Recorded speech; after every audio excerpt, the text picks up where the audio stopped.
Greetings everyone from Kit Kat and me. So this is his first appearance this year. He's been around but hasn't come in to visit us in the last couple of sessions. So today he's here. Anyway, so welcome back to this third session on this piece, this tidal pool. And while my thoughts are still gathering, allow me to continue. Hey Kit Kat, let's get this show on the road, shall we? What should I start with here?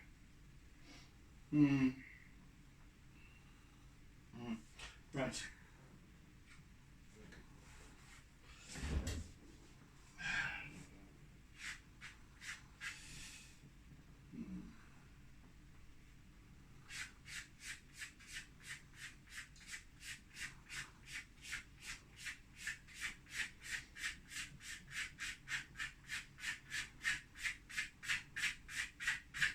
In fact, I'm going to first use my eraser, and for those of you who have joined in fairly recently, this is one of the taboo tools that if we had formal training in art, which I haven't had, would be one of those things that you just don't use, is your eraser, especially as an artist's tool. And I couldn't care less. I actually probably wouldn't use it, hence, you know, having been schooled in graphic design and some technical drawing and stuff like that, I perhaps wouldn't have used it as an artistic tool, but I came across it the one day. I can't remember what the circumstances were or what I decided to use it for, but it certainly wasn't to erase with. I started to use it, and I found out that it was a fantastic little blending tool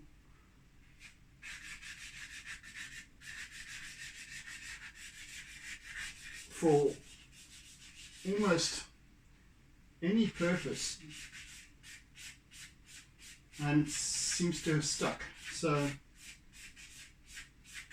I've been using it extensively ever since.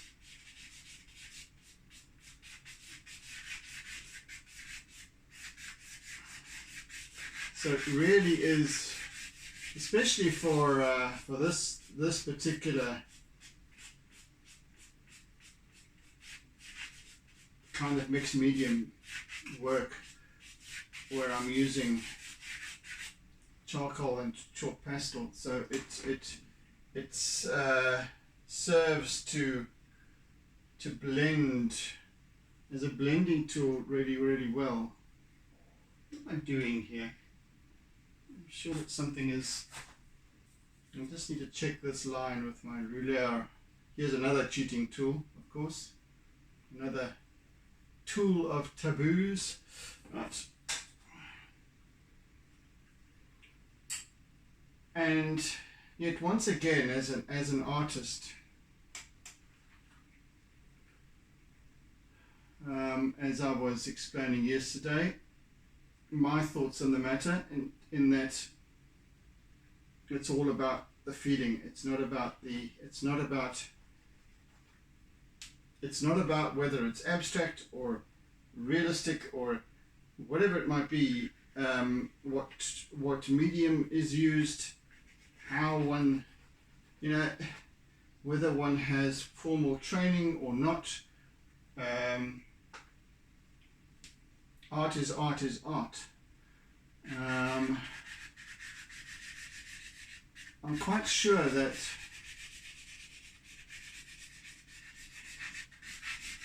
the Bushmen didn't have formal art classes. They simply learnt from experience, from watching others, perhaps.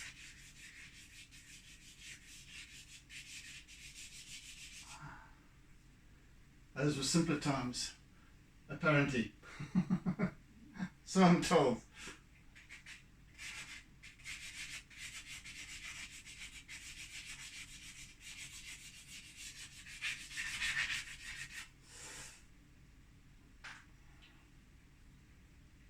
So yes, I believe in using whatever means necessary to achieve the objective. And I have found that the eraser, the trusty old eraser, serves my means perfectly. It's great for blending. It's great for creating grassy areas, bush and so on, because it doesn't actually, it's less about erasing than it is about blending and shaping and so on. So I find it a very helpful little tool to use.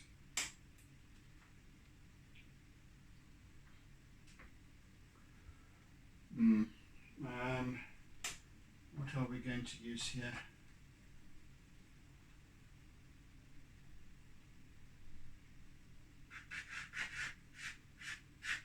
No, not you. Maybe you.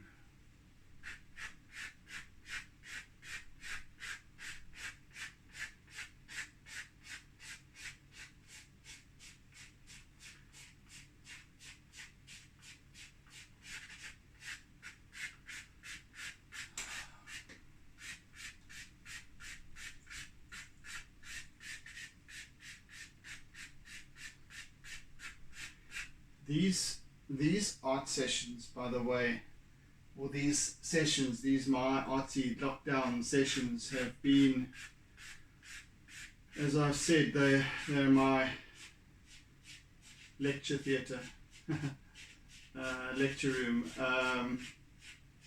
classroom. They have taught me more about myself as an artist, helped to develop my technique, my perhaps unique style, and my thinking in terms of art than any other formal class or formal training that I might have had before.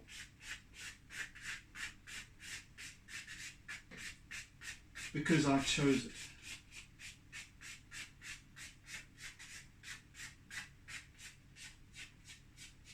It's been a personal, very personal or individual voyage of discovery in so many ways. And it's not, of course, it's not about the art. Well, it's not all about the art. As I've said many, many times, these sessions are not about teaching or sharing, at least, these aren't tutorials. So these sessions I use in order to get the cogs of my mind working.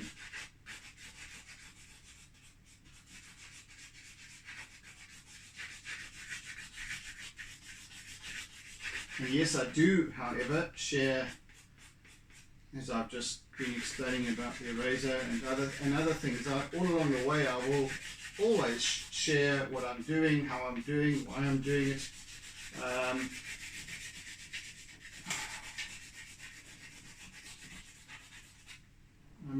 I don't try to withhold anything in that sense, but it's so much more than that. The reason why I get up at 3:30 in the morning and start my art sessions before 4 o'clock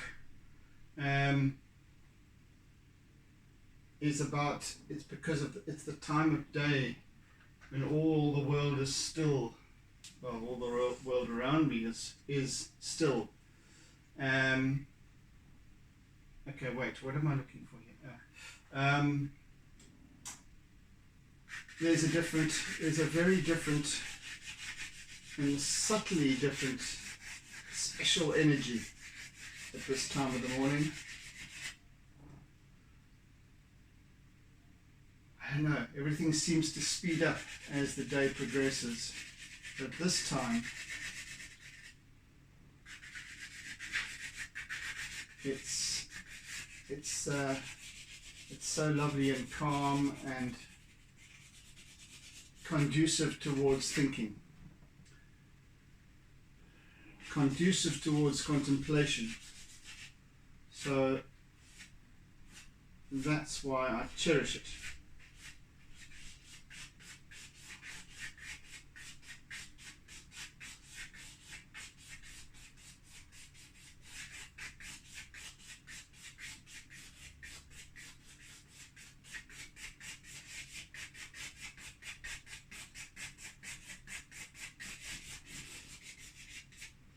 So, yeah,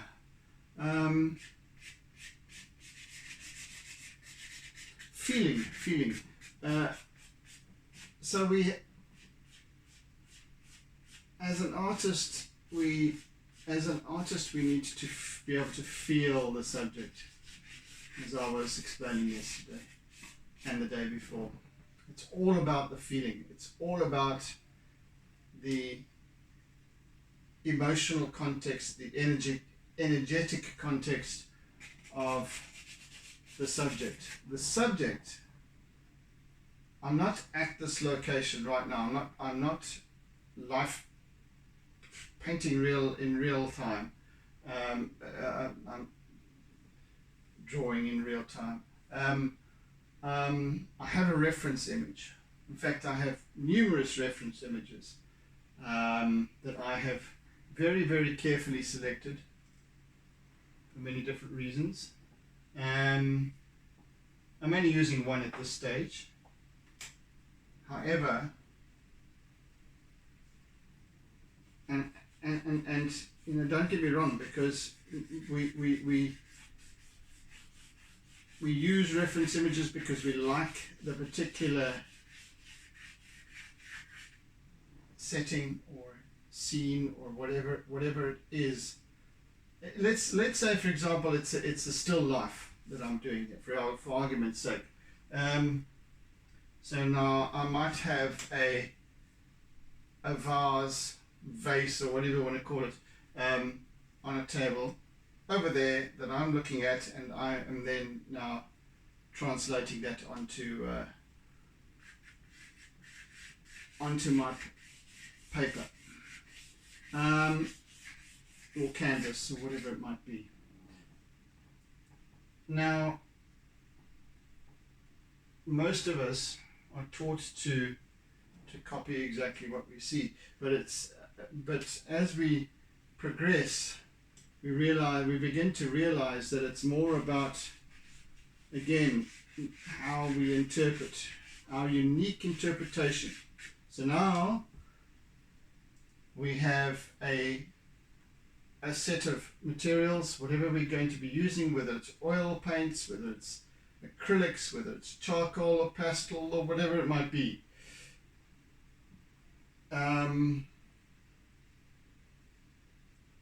We're not copying that image. We're not taking a photograph of it. We're not making a photograph. And even if it was, it's still going to be different. It's still, there's a great deal of interpretation. Even as a photographer has their own way of seeing something, their own set of interpretations, their own language. Even a printmaker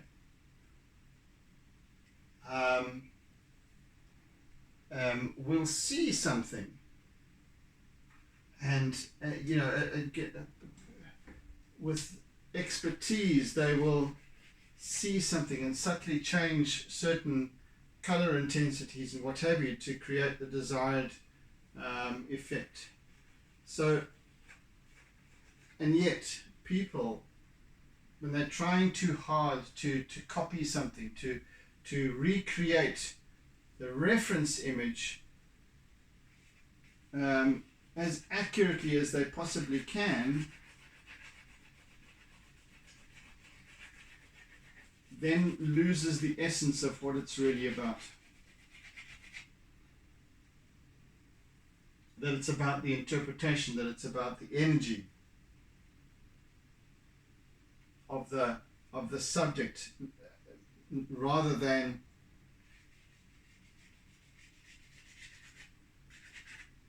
a pretty picture.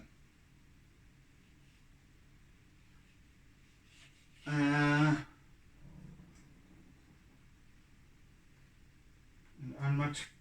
don't think I'm really getting myself across. Perhaps I am.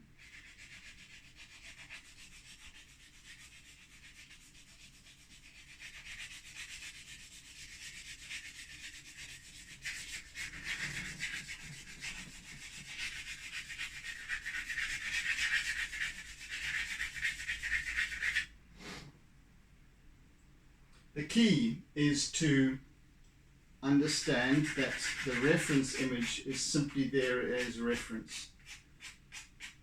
The key is to actually be present with the subject as much as one would if you had a vase of flowers, of roses or something like that right next to you. As much as you would if you took your easel and canvas and what have you and sat there at the location translating this. The same would apply in terms of energy. So in other words, you're feeling you're feeling everything that's around you. You're feeling this place. I'm sitting here, and even as I'm talking to you, I am feeling the energy of this place.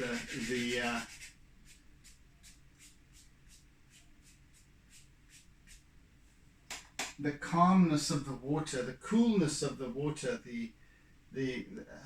I feel the rays of the sun pouring in from an angle out there somewhere, and you'll see later as these colors begin to develop. I'm looking at this thing differently, and I'm translating rather less of what I think and more of what I feel. I think that's really what the crux is of this piece, or of any artwork. And when I translate the energy of it, it then begins to, and now I've gifted this piece with an energy rather than a graphic interpretation. And I am very irritated by this damn white piece, because obviously I have dropped it at some stage so that it's cracked all the way through at segments throughout. inside its wrapper. So now I have to work with it as such. Anywho, yeah.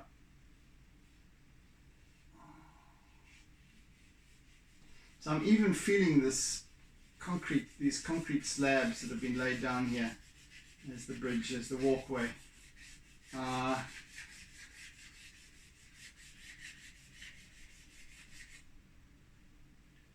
The whiteness in the reflection of the sun, just catching it at a certain angle that it almost becomes very bright.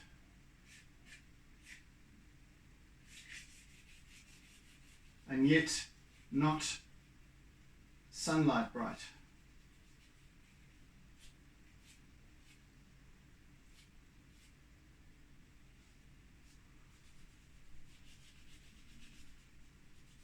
And not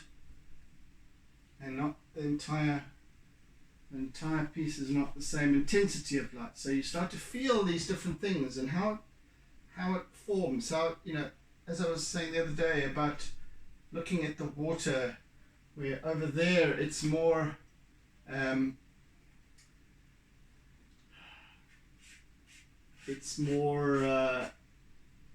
purely reflected. I can't see into the water over there. There's too many ripples disturbing the surface. The angle is too acute.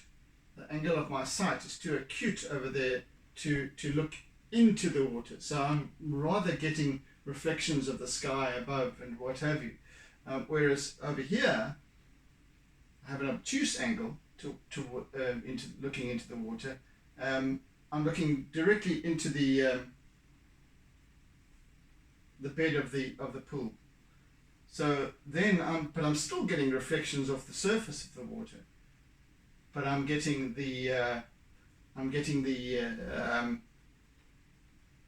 sunlight cast through the water. Now don't forget, this is seawater, so it's not absolutely clear. So there's a slight murkiness to it. The sand on the bottom is this golden color, and yet the sunlight shining through the water has turned it slightly green looking,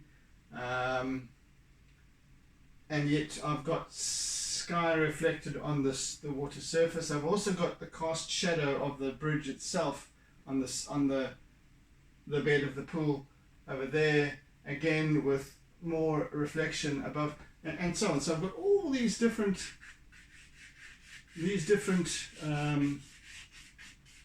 concepts to play with, or interpretations to observe and depict. With the tools that I'm using, I also cannot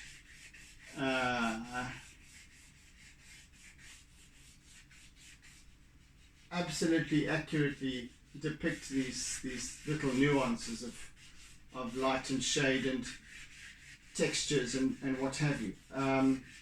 What I can do though is energize them, and in giving it an energy that affects the interpretation. Okay, perhaps I'm not making any sense now. It's very difficult to describe something such as this.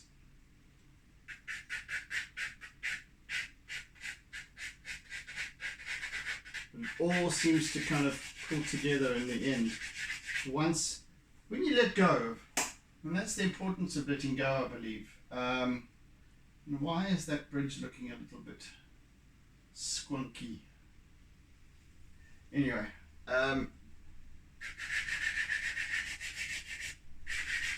letting go is the key to this.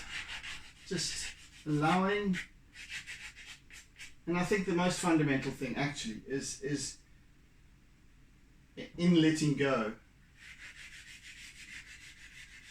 is that I don't have this overriding responsibility to create something perfect as an artist. think that's what it's really about. I'm just going to cheat again and use this ruler. This is troubling me, this little spot over here.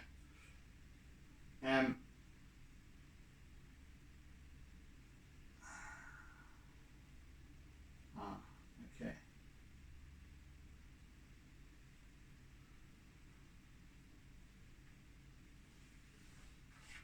Please forgive me. No, don't forgive me. Couldn't care less.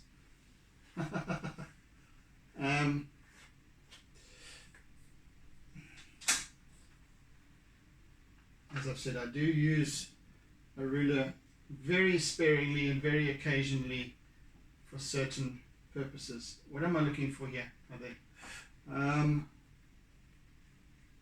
See, now when I start this, I'll lose my train of thought. Oh, letting go.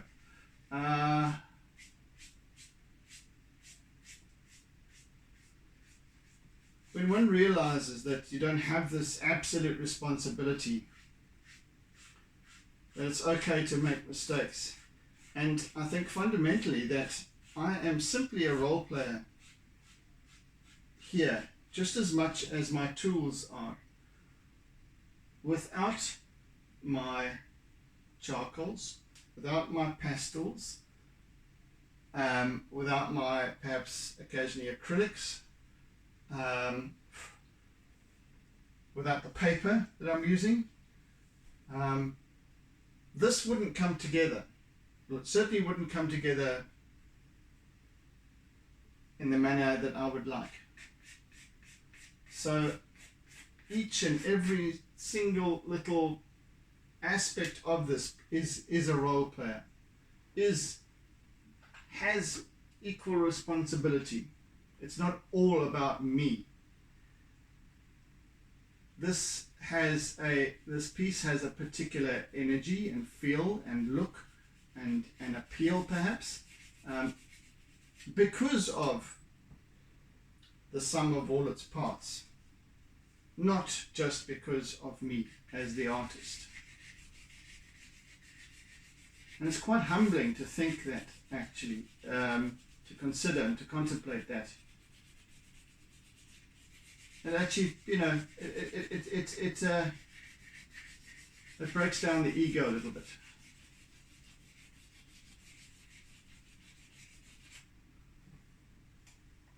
It just gets you back to reality.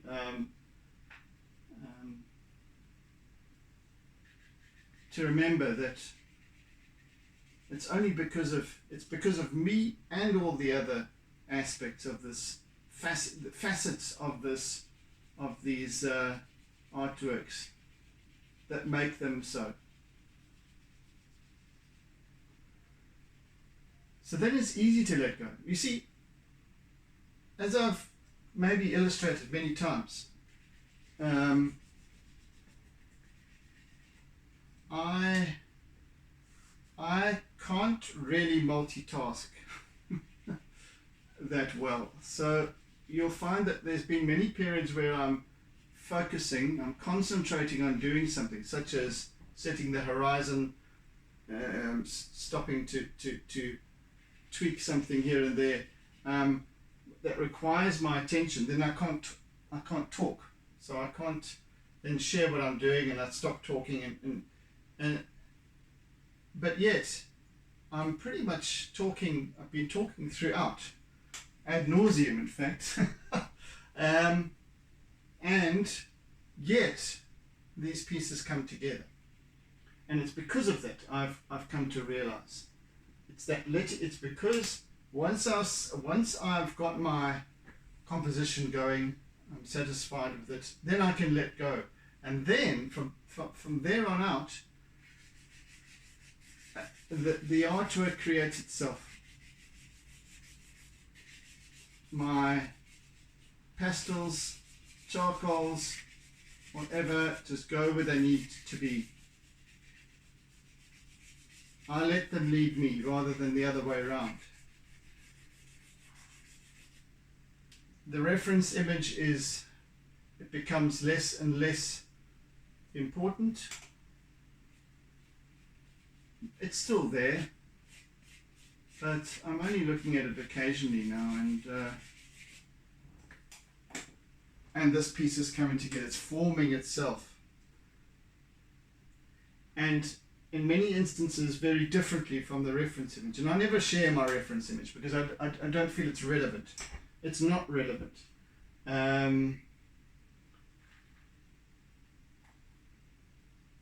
Some artists like to share the work that they're doing, to share their reference images and whatever, just perhaps to show how good they are at copying something. I don't know. You know, everyone has their own reasons and what have you, and that's absolutely fine. Absolutely fine. These are my reasons. These are my reasons, and it's also become really good metaphor for life. These sessions, creating, because we're creating every day, all day long, every waking moment, every dreaming moment, even we're creating,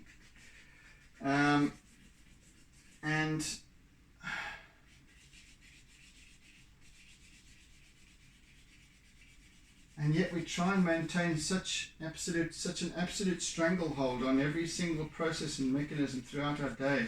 Every choice that we make is almost predetermined. It's done by the book. It's done by what we know. Why can't we let go? Why can't we let go of having to have all the answers all of the time, or to seek the answers all of the time? The answers are there. In fact, we block the answers simply by clogging up the works with the stuff that we know, rather than what we don't know, exploring what we don't know, that we don't know.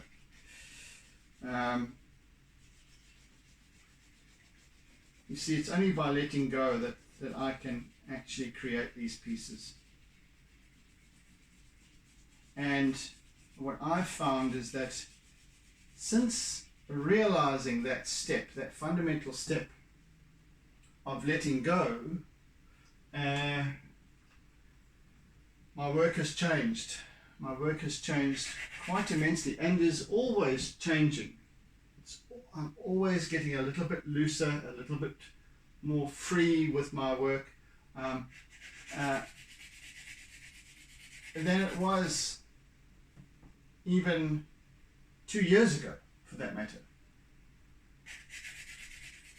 which is profoundly interesting to me.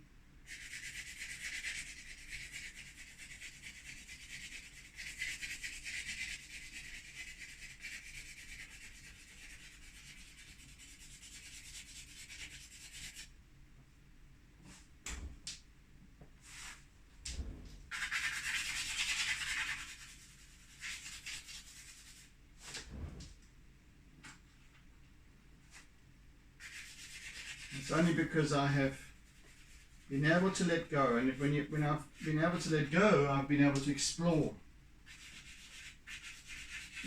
perhaps new techniques, allow them to reveal themselves, rather than maintain the absolutes in terms of perhaps what I've been taught years ago, 30 years ago, and many of those techniques I still use. But it's when you actually let go of all that, and you just let go, and then new things emerge, and then you can decide whether to adopt or amalgamate what you've just learned with what you always knew, or what you had learned years ago, what you've been taught. But the important thing is to remember that we have choice, and that we should question what is, and that we should then take the path forward that is most appropriate according to what reveals itself to us.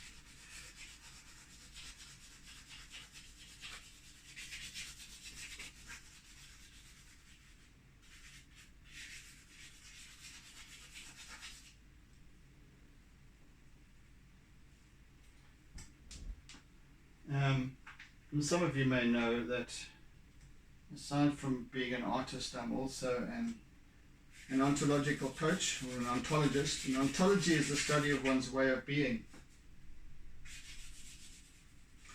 So these art sessions are as much about ontology, the language of our being, as they are about creating artworks. And the workshops that I am developing employ those very same principles and ideas, none of which are absolute. And it was, and again, back to that, I was speaking on the first, during the first session about this workshop that I was running, that the first of these series of workshops that I did with the one lady who was a complete novice artist, and she kept on saying throughout the process that I don't know what I'm doing. She would say over and over again, I don't know what I'm doing. I said, well, that's perfect, because that's exactly where we need to be. And her piece, her artwork turned out to be probably the best piece. In fact, not probably, most definitely the best piece. It was the most expressive piece. It was the most loose. It was, because it created itself. Because the artist was saying, I don't know, I'll just let it, just let it be. And that was the important thing. That was the only thing that was necessary to create, for allowing the artwork to take shape all of its own, in its own way. And she was constantly being surprised at what she was doing, with a little guidance and help along the way, but yet it was such a beautiful, expressive, innocent piece, and it was beautiful in that.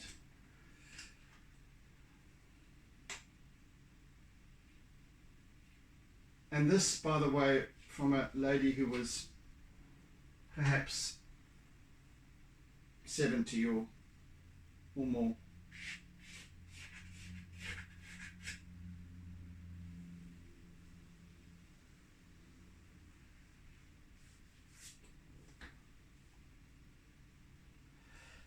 Yeah, it's interesting. Very, very interesting indeed.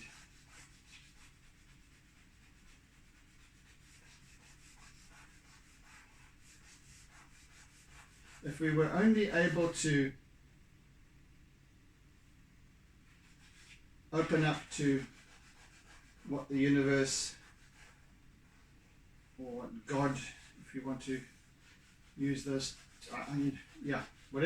however we want to see it, if only we were open to whatever was available to us, just available to whatever. Not quite so stuck in what we've always thought we knew, because what we think we know is limited, is flawed, because there are no absolutes. Fundamentally flawed. Nothing is as it seems. Nothing is as we've become accustomed to believing, or conditioned rather to believing. Nothing is. Everything is an illusion. And there's an interesting thought. Nothing is real. Because if everything was real, then we wouldn't have disagreement, would we?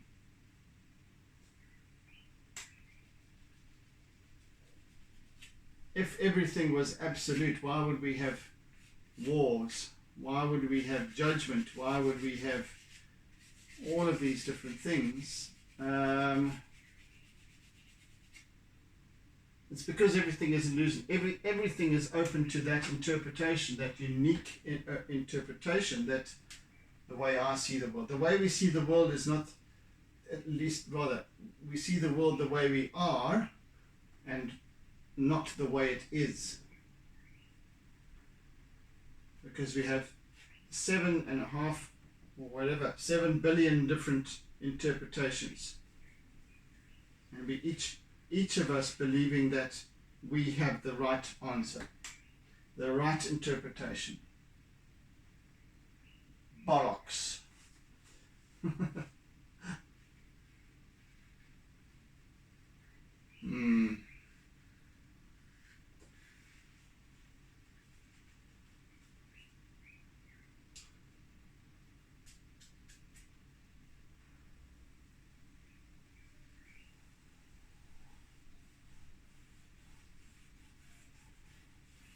I'm not responsible for the next person. I'm not responsible for the choices the next person makes. How can I be?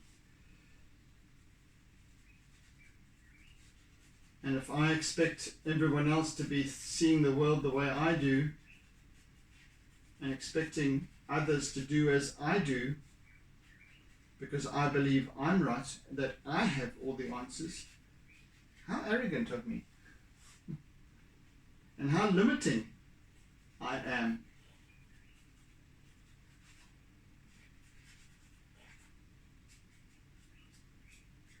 How I limit myself by having those expectations of others. Goodness me. That's the problem in the world.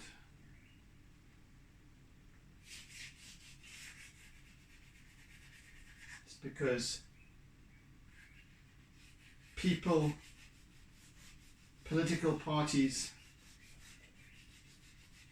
religions, all believe that they have the one and only answer to everything all the time. How short-sighted. And why can't we learn? Why cannot we learn and move forward? That's what I can't get. Goodness me.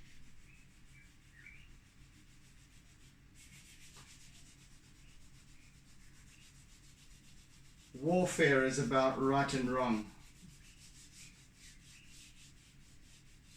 About righteousness. About honor and integrity and all this rubbish. Warfare is necessary, and it's only been made necessary through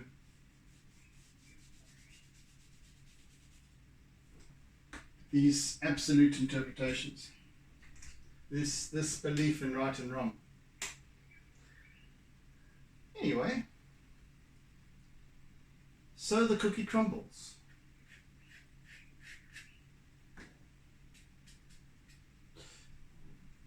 So the damn cookie crumbles. But one day, at some point in time, whenever that may be, more people will start to actually get it, I think. I hope. I can't change the world in that respect.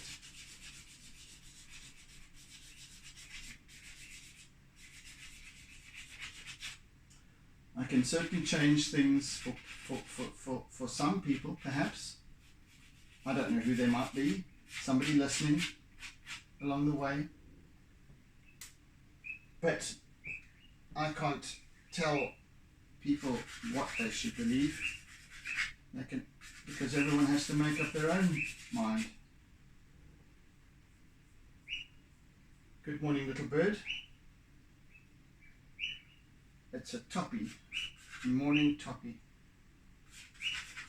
It's beginning to get light, so very, very subtly.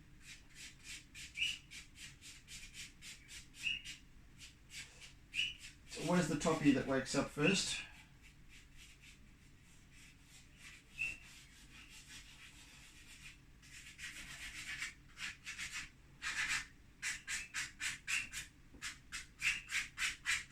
Oh, goodness sake. Okay.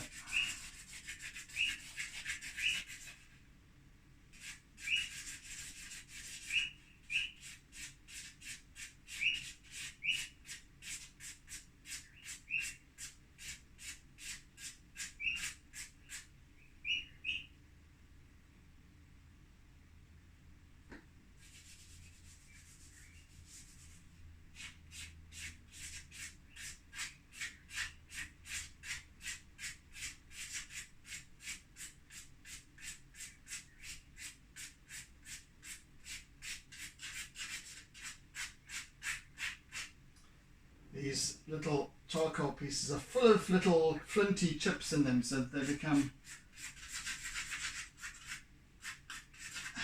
scratchy at times and they don't want to work. Those are painted reed frogs, sorry that I'm chirping like that. There is a toppy in the background.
Right, so let's start adding a little bit of colour into this foreground area.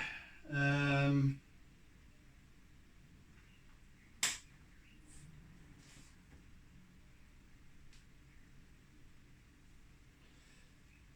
I'm going to be needing some of that.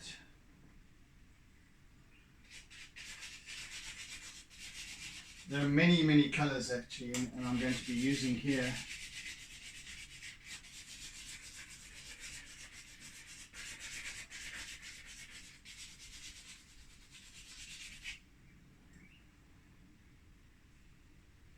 A few different yellows, including a bright yellow.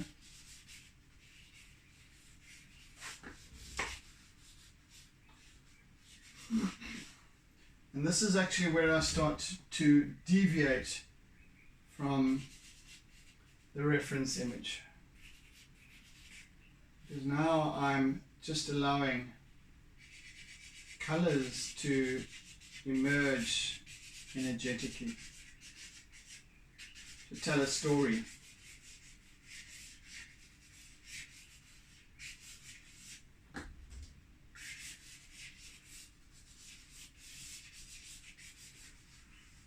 And then just see how they work together.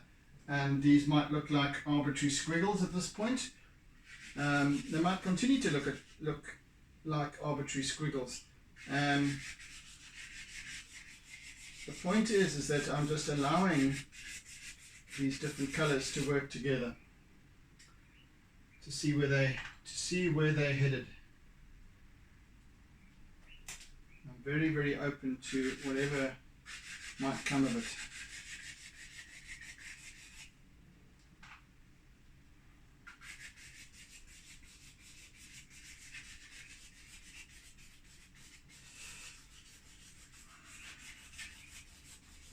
I will be blending where necessary, shading where necessary perhaps, just allowing these colors to merge and work together.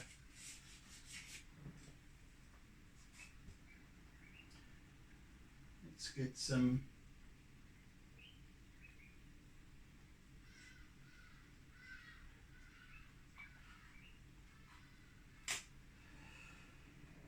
not that one. What am I looking for here? Oh, there we go.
Sometimes I'm not talking because I'm simply not talking, by the way.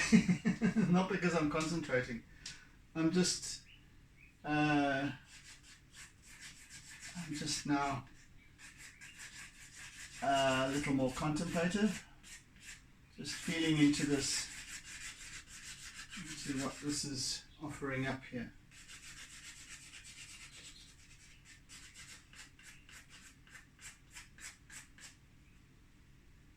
Seeing how these colors emerge, what's needed.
The final stage will obviously be, as it always is all about line work. And because the line work, I believe, and I use perhaps either my black or my white conté crayons to just trace all around. It's almost like the punctuation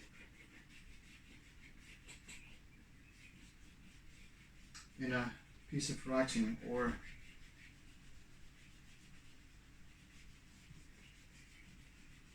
the topography on a topographical map, lines of topography.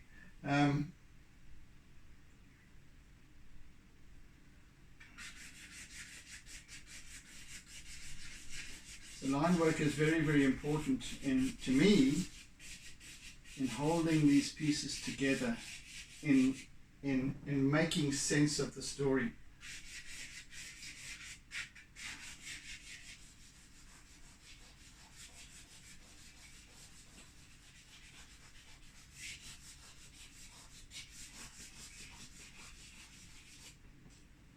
So we'll see that unfolding later on as we progress through this piece.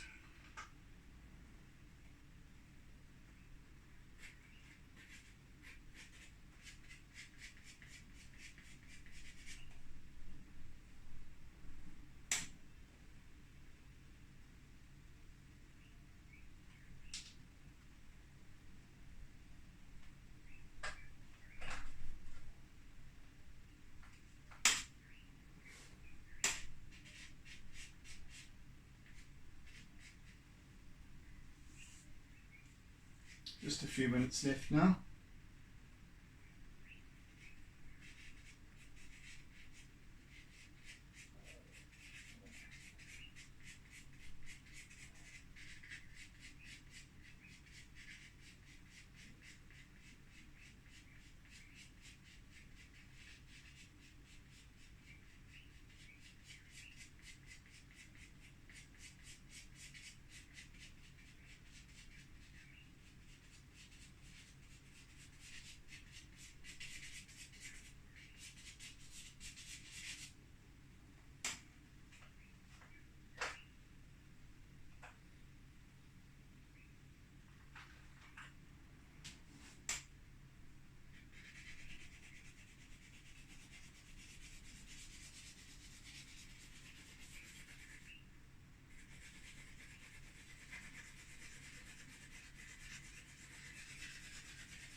Right.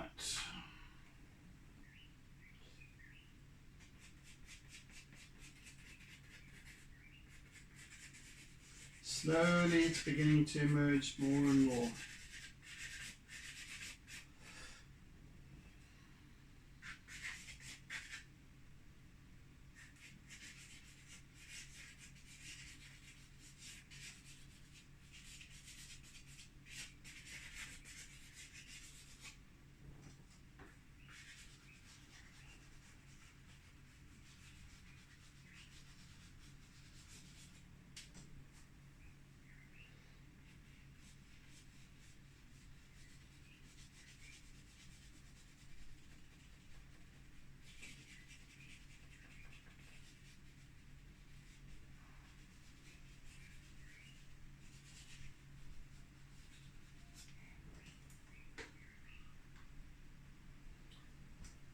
Little by little by little.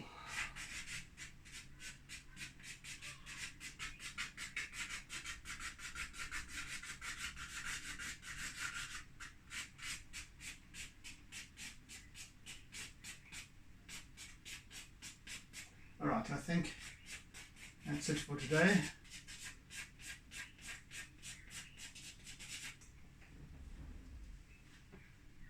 Yes, that's coming on. It's coming on. Right, so folks, that's it for today.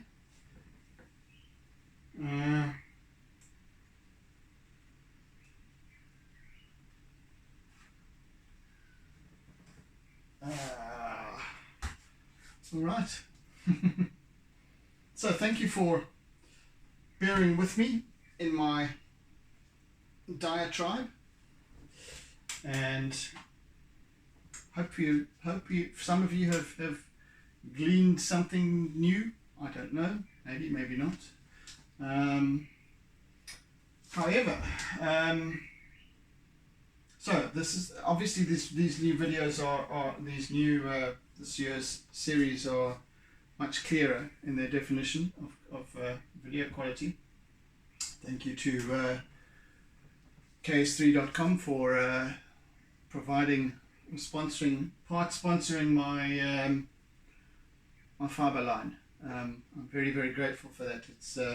It's made a huge difference, and yeah, so at least now you can perhaps see much better what I'm doing. Yes, thank you for that. Yeah, so do join in again for the next session, if you can bear it. And we'll catch you again soon. So take care, be good, be kind, be gentle, and oodles and oodles of toodles. So have a good one, folks, and see you again in the next session. Toodles and oodles of doodles.